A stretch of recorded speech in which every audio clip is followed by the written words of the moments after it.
want justice. We want peace. We want control of our police. We want justice. We want peace. We want control of our police. We want justice. We want peace.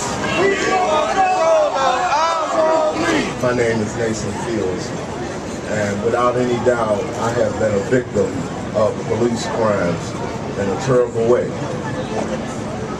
I was, in 1985, I was framed by the Chicago police on a double murder.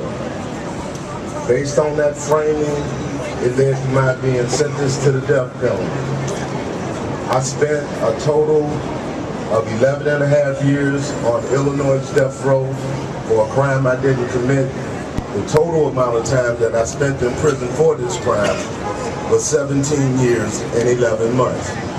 This is not a baseball game dealing with the death penalty, as it was being dealt with me, but it was played like that by the Chicago police, like it was a baseball game. But unlike a baseball game, when the player slides into second base and the umpire says he's out, hey, that player goes to the dugout, but guess what?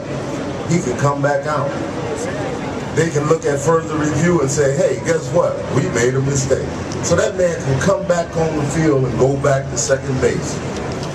Let me draw a parallel to what happened to me, or what almost happened to me.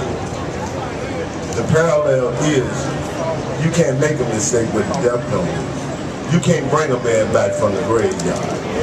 What we're trying to do with CAARPR is get an oversight committee of citizens elected to oversee the Chicago Police Department. And people, you don't know how bad that's needed. There are two terrorist groups in the city of Chicago. Two known terrorist groups in the city of Chicago. One is the Chicago gangs, the other is the Chicago police. Now mind you, that if all of the police were the same, we'd be in a bowl of trouble every 5 minutes. But the good cops won't speak up until they retire. The good cops won't speak up because they're worried about their career. The good cops won't speak up until one of their family members wind up dead or tortured. We have to join this alliance to get as many people in Chicago on board with this, because they try to make you think that we are worthless, we are useless, and we are hopeless.